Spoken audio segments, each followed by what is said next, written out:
আসসালামু আলাইকুম রহমতুল্লাহি ওবরাকাতুহু। সবাই কেমন আছেন? আশা করছি সবাই ভালো আছেন, আর আমিও আপনাদের দোয়ায় অনেক ভালো আছি। তো আজকে আমি আপনাদের মাঝে এমন একটা আমলের কথা বলে দেব। এই আমলটা যদি আপনি এই জিলহজ মাসে যদি আপনি করতে পারেন, আল্লাহ পাক রব্বুল আলামিন আপনার জিন্দেগির সমস্ত গুনাহ আল্লাহ মাফ করে দিবে। দেখেন, আসলে ইসলামের পথে থাকলে যে কতটা সহজ, কতটা সব কিছু করা যে সহজ, এটা আসলে আমরা কেউ চিন্তা করি না, আমরা কেউ ভাবি না। দেখেন, সামান্য শুধু একটু সুবহানাল্লাহ এইটুকু বললেন, আর এর দ্বারা কেমন সব আপনি পেয়ে গেলেন। আসমান এবং জমিনের ভিতরে যত ফাঁকা জায়গা আছে, শুধু একবার সুবহানাল্লাহ বলার কারণে সমস্ত ফাঁকা জায়গাগুলো সব দ্বারা, নেকি দ্বারা পরিপূর্ণ হয়ে গেল। সুবহানাল্লাহ বিহামদি।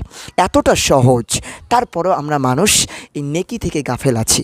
আসলে কি বলবো জানেন, এই নেকির বিষয়ে আপনি একদিন আশ্চর্য হবেন, যে একদিন আফসোস করবেন যে কি করলাম, এত সুন্দর সুযোগ থাকা সত্ত্বেও আজকে একটা নেকির জন্য আমাকে আফসোস করতে হচ্ছে।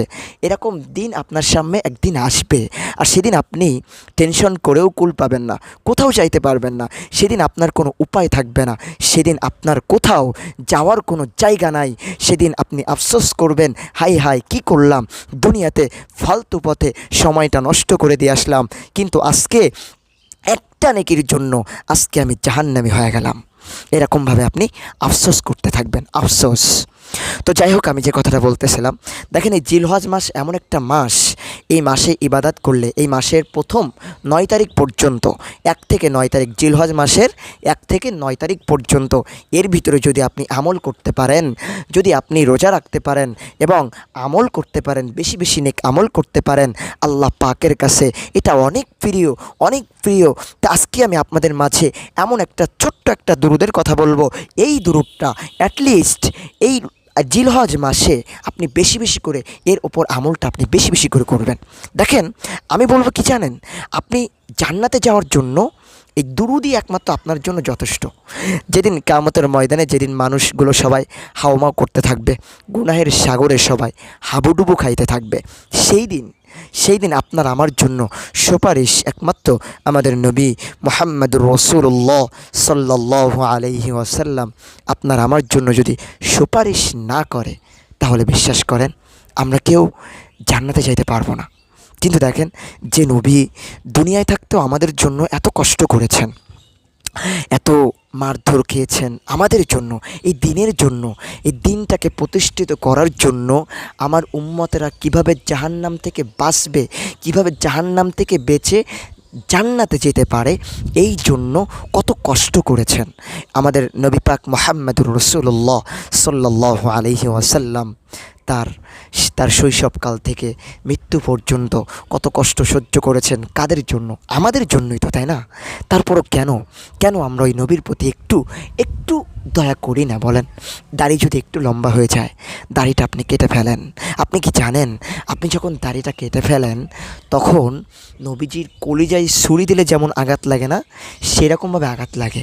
এই নবী আপনার আমার জন্য এখনও পর্যন্ত ইয়া উম্মতি করতেছে। আমার উম্মতের কি হবে, কি করতেছে আমার উম্মতেরা, এরকমভাবে ইয়া উম্মতি করতে আসে এখনও পর্যন্ত। সেই নবীর প্রতি কি একটু সামান্য পরিমাণ কি দয়া হয় না? সামান্য পরিমাণ কি কষ্ট হয় না? একটু অনুভূতি হয় না? কেমন উম্মত আপনি, হ্যাঁ?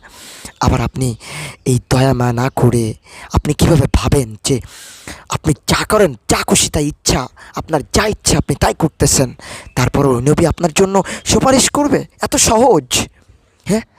আসুন আমরা সব আজকে থেকে নবীর প্রতি বেশি বেশি করে দুরূদ পাঠ করি। আমি আজকে যে আমলের কথাটা বলতে চাইছিলাম, এই আমলটা আর কিছু নয়, আমলটা হচ্ছে দুরূদ। দেখেন, এই জিলহজ মাসের আস্তে আস্তে কিন্তু চলে যাচ্ছে আমাদের দিনগুলো, তাই না? তো জিলহজ মাস হচ্ছে কোরবানির মাস, আর এই মাসে যদি আপনি ইবাদত করতে পারেন, বিশ্বাস করেন এই মাসে ইবাদত করলে যে কতটা গুরুত্বপূর্ণ, ছোট্ট একটা উদাহরণ দিচ্ছি। মনে করেন এই যে রমজান মাসে আমরা একটা রাত পাই, সেই রাতের নাম হচ্ছে শবে কদর। এই কদরের রাতে এত ফজিলত, এই ফজিলতের কোনো শেষ নাই, শুরু আছে কোনো শেষ নাই, এত ফজিলত। এই শবে কদর যদি কোনো মানুষ পেয়ে যায়, আল্লাহ পাক তার জিন্দেগির সমস্ত গুনাহ আল্লাহ মাফ করে দেয়, সব গুনাহ মাফ করে দেয়। তো দেখেন, এই রমজান মাসে শবে কদর যে কবে, এটা কিন্তু আমরা কেউ জানি না। জানি বলেন? কেউ জানে না। এটা মনে করেন নবী করিম সাল্লাল্লাহু আলাইহি ওয়াসাল্লামও পর্যন্ত আমাদেরকে বলে যায় নাই যে শবে কদর রাত অমুক রাতে হবে, এরকমটা কেউ আমরা বলে যায় নাই। আমরা কি বলতে পারবো এই যে কয়েক মাস আগে আমরা রমজান মাস থুয়ে আসলাম, আমরা কি কেউ বলতে পারবো যে এই রমজান মাসে আমরা শবে কদর পেয়েছি? এই রমজান মাসে আমরা শবে কদর আমরা পেয়েছি, এই শবে কদর রাতে আমরা ইবাদাত করতে পেরেছি, এরকম কেউ বলতে পারবো? হ্যাঁ, বলতে পারবো তারাই যারা এতেকাবে থেকেছে, যারা মসজিদে থেকেছে লাস্টের 10 দিন, তারাই বলতে পারবো যে তারা 100% শিওর তারা শবে কদর রাত তারা পেয়েছে। কিন্তু যারা বাসায় থাকে কিংবা চাকরি বাকরি করে কিংবা রাস্তায় চলাচল করে, যারা মানে ব্যস্ত থাকে, রোজা রেখেছে, তারা কি বলতে পারবো যে আমরা শবে কদর পেয়েছি? বলতে পারবো না। কেউ বলতে পারবে না যে আমি শবে কদর পেয়েছি, শবে কদরের রাতে আমি ইবাদাত করেছি, এমন কেউ বলতে পারবে না।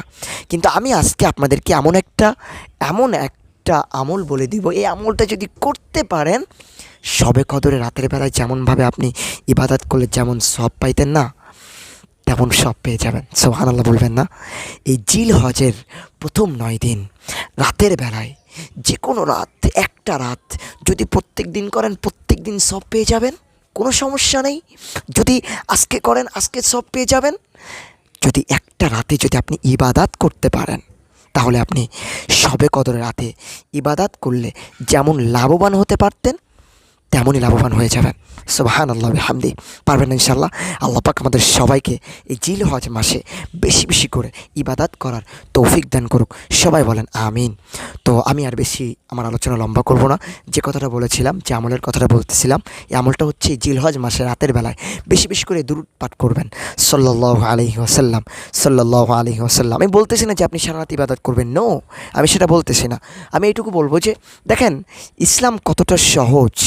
আপনি বলা হয়েছে যে যদি কোনো আল্লাহর বান্দা যদি মাগরিবের নামাজ পড়ে, ইশার নামাজ পড়ে, ঘুমানোর পর ফজরের নামাজ জামাতের সহিত পড়ে, তাহলে সারা রাত ইবাদত করলে যে সব হয়, আল্লাহ পাক তার আমল নামায় সেই সবটুকু লিখে দেয়। সুবহানাল্লাহি ওয়া বিহামদি। এতটা সহজ, দেখেছেন?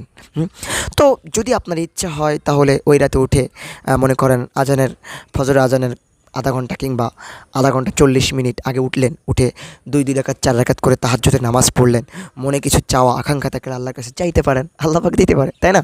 তো আল্লাহ পাক রব্বুল আলামিন আমাদের সবাইকে বেশি বেশি করে জিল হজ মাসে ইবাদত করার তৌফিক দান করুক। সবাই বলেন আমিন। আর আমি যে আমলের কথাটা আমি বলেছি, আল্লাহ আমাদের সবাইকে এর ওপর আমল করার তৌফিক দান করুক। সবাই বলেন আমিন।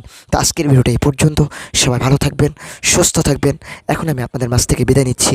আসসালামু আলাইকুম ওয়া রাহমাতুল্লাহি ওয়া বারাকাতুহু।